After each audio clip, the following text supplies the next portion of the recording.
Actually, hindi ko masasabing mahina na ang administrasyon ngayon kasi dati pa silang mahina. Isipin ninyo, kung mayroong political will yan, iba yung magiging strategiya nila. Ang strategiya nila is to go after the Dutertes kasi sila yung malakas for 2028. So isipin ninyo na in the past how many years, yun lang po ang ginagawa nila. Hindi nagbubuhos ng energy at saka pondo doon sa pagpapaigi ng buhay ng ordinaryong mamamayan. Wala tayong nakitang tunay o seryosong push sa pagpapababa ng presyo ng pagkain, sa pagpapaayos ng ating standard of living. Doon pa lang po may problema na kaagad. So nakikita natin na mahina sila kasi ang tingin nila, ang pinakamalaking problema nila ay yung kalaban nila for 2028. Hindi nila nakita na kapag inayos man lang nila itong current na standard of living natin, current na state of infrastructure, education, healthcare, agriculture, kung yan ang inayos nila, hindi na sila makikipagsapalaran sa 2028. Dahil mahina nga sila pati sa paggagawa ng strategiya at sa control sa sarili nilang tao. Yung kahinaan ng control, yan po yung naging nagresulta sa maraming corruption issues ng administrasyon ngayon. So ang masasabi ko dito is mahina sila from the start, mahina mag-strategize, mahina ang tunay na lakas kasi kailangan nila ng pera para bumili ng, to make it appear na mayroon silang ibibigay doon sa mga constituents. And in the end, mahina lahat. Pati yung kakayahan nila. Ngayon lang nga ako nakakita ng Pangulo in a long time na hindi niya tunay na hawak ang Senado. Yung pagbababa ng ratings, ng trust and approval ratings ng Pangulo ay sinyales na wala na talagang nagsiseryoso sa kanya. And this has been the case from the start. So hindi sila humina, mahina sila from the start. Alam nila, may iba na meron talagang halong pagsisisi doon sa kanilang ginawa. Ngunit, meron din namang ibang mga kongresista na nagsasabing hindi na sila sasang-ayon sa impeachment, lalo na kay VP Inday kasi medyo natuto na sila from the last time. Ang sabi kasi sa kanila, di ba, kung hindi pipirma, may iban talaga na sinabihan na pag hindi pumirma, walang pera ang kanilang mga distrito. At this point, hindi na po nagmamatter doon sa ilang mga kongresista. Either may pera na sila o alam na nila na mas matindi ang kanilang pag-i-explain kung sakasakaling pumirma uli sila doon sa impeachment. So malaki pong issue yan. Malaki pong, how do you call this, malaki ang latay. Opo. Attorney, magandang umaga, si Admar po ito. Ma'am, balik na lang tayo dahil may, di ko lang alam kung kalintulad ba or maaari nyo po bang ma-differentiate yung nangyari po kay Vice President, dating Vice President Jejomar Marbinay na 2016, kahit siya po ay Vice Presidente, ay nasampahan din siya ng kaso. Umusad yung kaso niya sa Sandigan na bayan pero kalaunan ay pinawalang sala naman po. May kaibahan ba ito? Bakit sa kanya umusad at bakit or ano yung muna yung kaibahan dito po sa dalawang pagsasampa ng kaso ng sa Vice Presidente dyan po sa Ombudsman, Attorney?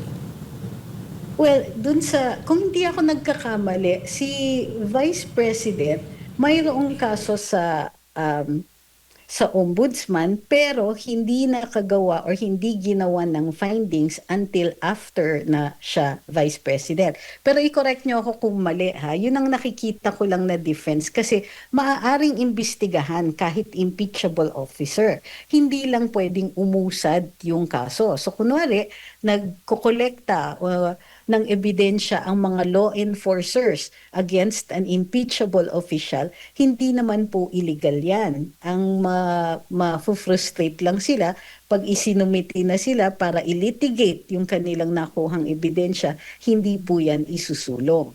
So in this case, magkakaroon nga yan ng issue. In the case of Vice President Jojo Binay, hindi kasi umabot dun sa punto na ma-question nila yung pag-iimbestiga sa kanya na umabot sa Korte Suprema, hindi yata na idala sa Korte Suprema na kailangan unahin yung impeachment bago yung kanyang pagkakaso sa kriminal. So timing would also have everything to do with it. Or it's also possible na hindi lang talaga na i-claim ni Vice Presidente yung issue na ito. It would have been ripe kung dinala yan sa Korte Suprema para i-decide once and for all ang Vice Presidente ba ay yung pinakakawawang opisyal kasi impeachable na nga pero walang immunity at makakasuhan ng makakasuhan. So that would have been an interesting development sa ating accountability for public officers ng batas. Opo. Maaari din ba na magdepende? Kasi doon sa unang pahayag, kasi yun nga rin yung depensa ni VP Binay during that time na impeachable officer siya, hindi siya pwede dito sa ombudsman. Pero meron nabanggit ang ombudsman din dati na ang pinagbasehan kasi dito, yung kanya daw na-commit na pagkakasala ay noong hindi pa siya Vice President. So, maaari bang pagbatayan din yan? Kasi itong kay VP Sara, ang sinasabi, during sa kanyang tenure as Vice President, as Education Secretary, compared doon sa kay VP Binay na sinasabi na ito naman ay ginawa mo nung hindi ka pa Vice President. Attorney, magdedepende rin ba dyan yung pag-usad ng kaso dyan sa Ombudsman? Well, doon sa desisyon ng Korte Suprema sa kaso ni VP Inday sa impeachment niya last year, ang sabi hindi maaaring i-bring up in an impeachment case ang acts that were committed bago siya naging impeachable officer. So, kung yung mga acts ay nilalagay nila doon sa time na mayor siya, sa time na hindi pa siya vice presidente, hindi yun katanggap-tanggap in an impeachment proceeding. Ngayon, pagdating naman sa ombudsman, currently kasi vice-presidente siya. So it might still be an issue kahit yung mga acts ay committed bago siya naging vice-presidente. So the same argument could still hold. Pero tulad nga ng sinabi ko, ultimately Korte Suprema ang magde-decide kung ito ay papasok dun sa sa pagiging magra-ripen into a case ito kung maaaring maging criminal na kaso itong mga final dahil nga impeachable officer si VP Inday. Hindi pa po rin naliliwanag nga ng Korte Suprema yung issues na yan. Sa tingin niyo po, ma'am, kapag may pag-usad dito sa isinampang kaso, ito ay pangalawang set na ng kaso po kay VP Sara Duterte. If ever po na gumalaw ang ombudsman dito at simulan po yung investigasyon at pinanindigan po natin na hindi pwede dahil nga impeachable officer siya, may paglabag na po ba dyan ang ombudsman? At pwede rin bang hindi na tumugon ang side ni VP Sara dito sa ombudsman kung merong paggalaw na dyan, diretso na sila sa Supreme Court? Hindi. Kailangan mag-acquire muna na may act doon sa Office of the Ombudsman na magsasaad na sila ay taking cognizance of the case. Nang sa gayon, may basihan na si VP Inday na umakyat sa Korte Suprema. Kung wala pa kasing acts ang Ombudsman, wala pa tayong grounds, wala pang dahilan para sabihin na nilabag yung kanyang karapatan. So until that time, hindi pa siya makakaakyat para i-preempt ito. At any rate, yun nga, kailangan rin ma-determine ano ba ang kinakaso sa kanya, administrative ba o criminal. So mas maliwanag kung maumpisahan na nga ang preliminary investigation sa kanya and then maaari na siyang dulog sa Korte Suprema. So pag nag-umpisa na mag-imbestiga ang ombudsman, yun na yung act na yun na pwede nang questionin sa Korte Suprema, Attorney? Yes, pwede na doon. Opo. Lipat tayo dito sa usapin naman po ng impeachment. Nabanggit nyo kanina na once na napunta na yan sa Committee on Justice, kung ano man yung pipiliin nila, hindi na pwede na maghain pa ng panibago. No? Kumbaga yun na yung uusad, ma'am. Pero sino po yung pipili? Kasi halimbawa, ngayon, itong si Attorney De Jesus naghain na ng impeachment complaint at sinasabi ngayong araw din naman maghahain daw yung makakaliwang grupo ng impeachment din laban kay Pangulong Bongbong Marcos. Sino po yung pipili doon na alin doon ang uusad? I-consolidate ba ito or separate ito? O paano ba yung tama po as per sinasabi po ng Korte Suprema, Attorney? Kung against the same official, in this case, dalawang impeachment complaint against the president, depende yan. Ang sabi ng Korte Suprema, no more than one process. In other words, no more than one impeachment process ang maaari in 1 year. So, in this case, ang mangyayari dyan is, kung ika-count, ang kinakount na proseso ay kapag gumalaw yung reklamo from one office to the other. So normally yan, di ba, umabot sa SecGen goes to the speaker goes to plenary. Maaaring mamili kung saan dyan nag-umpisa ang proseso. So normally yan, dun pa lang sa pag-transfer. Ngayon, base dun sa kaso ni VP Inday, hindi kasi naging maliwanag doon yung pag-refine nung desisyon dun sa kung kailan talaga nag-uumpisa ang impeachment process. So malamang yan is from the plenary to the Committee on Justice kasi yun yung lumang kaso. So pag tinransfer na from the plenary to the Committee on Justice, hindi na siya mako-consolidate. Doon na lang sa doon dapat sa plenaryo ang consolidation. So in this case, kung hindi makahabol sa plenaryo yung panibagong reklamo, wala na. Better luck against next time. Opo. So, nag-uumpisa ang process once na nakapag-desisyon ang plenaryo po na i-endorse sa komite? Hindi yung galing mismo sa SecGen to Speaker or galing sa Speaker papunta doon sa plenaryo? Dapat. Pero kasi dun sa kaso ni VP Inday, di ba naipon lahat doon sa tapos nailipat siya doon sa plenaryo. Nauna nga yung... Pero at that time, may pumasok pa na fourth impeachment complaint. Technically, hindi na dapat nakapasok yung fourth impeachment complaint kung susundan natin yung lumang desisyon. So, ang tingin ko dyan, it is from plenary to the Committee on Justice. So, kasi nga, yung lumang kaso, yun yung sinasabi. Nung nag-move siya from plenary to Committee on Justice, nag-umpisa na po yung proseso. Kasi, yun na, may impeachment na nangyayari in the House. So, impeachment process na yung nangyayari in the House. So, sa ngayon, hindi pa naman nagta-transfer from plenary to the Committee on Justice, pwede pa at maaaring i-consolidate yan in the plenary. Opo, kasi meron din akong narinig na parang hindi na ata i-consolidate. Kumbaga, ang tanong ko nga doon sa kongresista na yun, kung di ako nagkakamali, partner Jade, yung last time natin nakapanimis ang kongresista, parang pipili sila kung saan doon. Wala na daw atang consolidation. Pero ano po ba yung sa tingin nyo po, ma'am? Dapat po bang mag-consolidate or pipili sila? Kasi kung pipili sila, alam nyo na, may magduda yung ating mga kababayan na alin dito yung hindi uusad, ito yung pipiliin ko na umusad sa para madaling mabasura, attorney. Well, pwede kasi yun Pwede silang mag-determine dun pa lang sa plenaryo na hindi na iaakyat sa Committee on Justice. So may discretion talaga ang plenaryo dyan. So alam nyo na kung anong i-expect pagdating sa ganyan. Although hindi ko nakikita kasi na magkakaroon ng damage dyan. Kasi nga either way, an impeachment complaint has been filed at uusad yan. Pupunta yan sa Committee on Justice. Pero from the Committee on Justice, dyan po natin makikita kung sapat talaga ang obligasyon na nasa reklamo.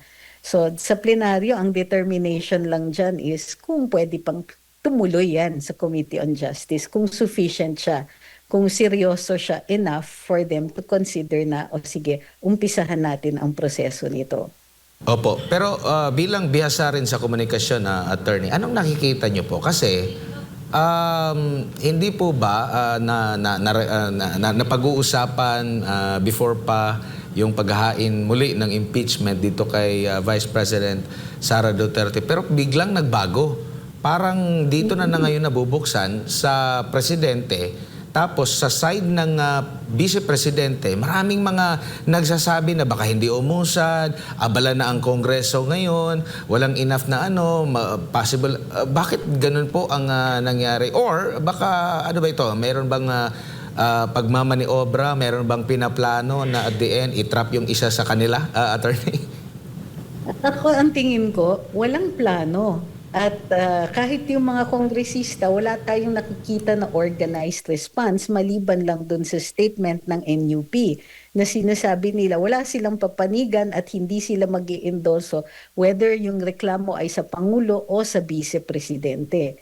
So, yun lang po ang nakikita natin. Yung iba naman sinasabi, hindi na to exciting. So, parang may pahiwatig na kung anong mangyayari. Parang hindi na nga parang nawawala na sila ng gana doon sa sa impeachment ni Vice. Ang tingin ko diyan is nakatingin sila sa future. So hindi pwedeng masyadong how do you call this?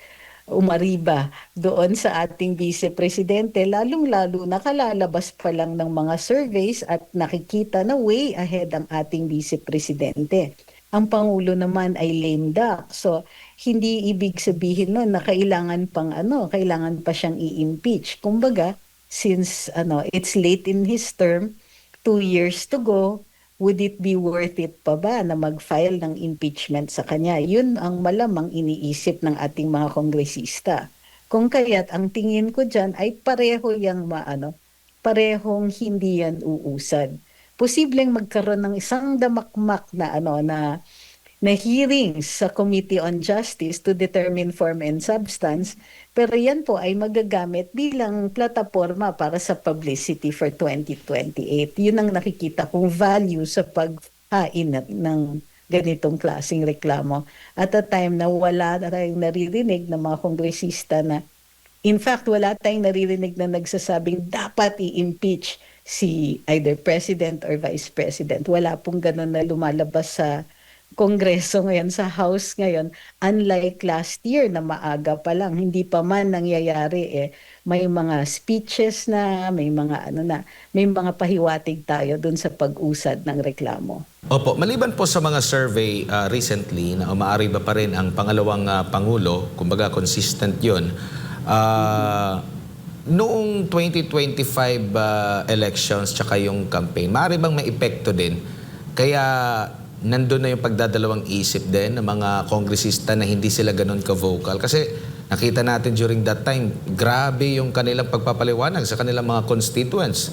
Dahil kinwestiyon kung bakit sila pumirma. At ipinaliwanag, marami mga videos yun at ipinaliwanag nila na kaya sila pumirma ay para merong programa para maaprubahan ang programa. So sa tingin nyo po, may malaking impact din yun na nakita nila sa ground na meron pang binu, di ba? Na dinipensahan pa ni Senador Bato de la Rosa kasi yung kanyang sinasabing kabilang din sa mga nagpirma ng impeachment, attorney. Well, I think medyo malaki kasi yung wake-up call ng ating mga mambabatas, matapos na halos lunurin ang kanilang mga constituents sa mga AICs, tupad at iba pang mga forms of assistance na pinagsususpetsahan ng marami ay parang form of legalized vote buying. Kahit ang laki ng pera na naibuho sa kanilang mga distrito at sila po ay kitang-kita in many instances na nadidistribute, pero hindi po ganong katindi ang naging resulta ng eleksyon. Mismong presidente na nagsasabi, disappointed siya dun sa outcome ng eleksyon. Mayroon pang mga iba na hindi natin akalain ay makakapasok sa Magic 12. So, dun pa lang nakikita na natin na alam nila, may iba na meron talagang halong pagsisisi doon sa kanilang ginawa. Ngunit, meron din namang ibang mga kongresista na nagsasabing hindi na sila sasang-ayon sa impeachment, lalong-lalo na kay VP Inday kasi medyo natuto na sila from the last time. Ang sabi kasi sa kanila, di ba, kung hindi pipirma, may iban talaga na sinabihan na pag hindi pumirma, walang pera ang kanilang mga distrito. At this point, hindi na po nagmamatter doon sa ilang mga kongresista. Either may pera na sila o alam na nila na mas matindi ang kanilang pag-i-explain kung sakasakaling pumirma uli sila doon sa impeachment. So malaki pong issue yan. Malaki pong, how do you call this, malaki ang latay Opo. sa kanila in the last elections. Attorney, itong ganitong klase ng treatment ngayon dyan sa Kongreso, sintomas ba ito na At nagpapatunay ba ito or senyales ba ito na yung kasalukuyang administrasyon mahina na? At dahil na rin sa kaliwat ka ng issue ngayon na hindi pa maresolba, nandun na rin siguro yung takot nila na baka mabalikan talaga sila at alam nila na malakas ang pangalawang pangulo. Kaya ganito yung treatment nila sa impeachment, posibleng impeachment kay VP Sara. Actually, hindi ko masasabing mahina na ang administrasyon ngayon kasi dati pa silang mahina. Isipin ninyo, kung mayroong political will yan, iba yung magiging strategiya nila. Ang strategiya nila is to go after the Dutertes kasi sila yung malakas for 2028. So isipin ninyo na in the past how many years, yun lang po ang ginagawa nila. Hindi nagbubuhos ng energy at saka pondo doon sa pagpapaigi ng buhay ng ordinaryong mamamayan. Wala tayong nakitang tunay o seryosong push sa pagpapababa ng presyo ng pagkain, sa pagpapaayos ng ating standard of living. Doon pa lang po may problema na kaagad. So nakikita natin na mahina sila kasi ang tingin nila, ang pinakamalaking problema nila ay yung kalaban nila for 2028. Hindi nila nakita na kapag inayos man lang nila itong current na standard of living natin, current na state of infrastructure, education, healthcare, agriculture, kung yan ang inayos nila, hindi na sila makikipagsapalaran sa 2028. Dahil mahina nga sila pati sa paggagawa ng strategiya at sa control sa sarili nilang tao. Yung kahinaan ng control, yan po yung naging nagresulta sa maraming corruption issues ng administrasyon ngayon. So ang masasabi ko dito is mahina sila from the start, mahina mag-strategize, mahina ang tunay na lakas kasi kailangan nila ng pera para bumili ng, to make it appear na mayroon silang ibibigay doon sa mga constituents. And in the end, mahina lahat. Pati yung kakayahan nila. Ngayon lang nga ako nakakita ng Pangulo in a long time na hindi niya tunay na hawak ang Senado. So kailangan magkaroon ng mga issues tungkol sa mga karapatan natin, naghuhuli at nagfa-file kaliwat kanan ng sedition, inciting to sedition, kasi hindi nila mapatahimik ang kanilang mga kritiko. Ang dami naman kasi maikikriticize. So ang mga earmarks ng kahinaan nila, hindi sila nakaswak ng buong buo or major showing ng midterm elections despite all of the money, at mahina din ultimately ang kanilang strategiya to maintain power kasi hindi sila nagsasucceed. At yung pagbababa ng ratings, ng trust and approval ratings ng Pangulo ay sinyales na wala na talagang nagsiseryoso sa kanya. And this has been the case from the start. So hindi sila humina, mahina sila from the start.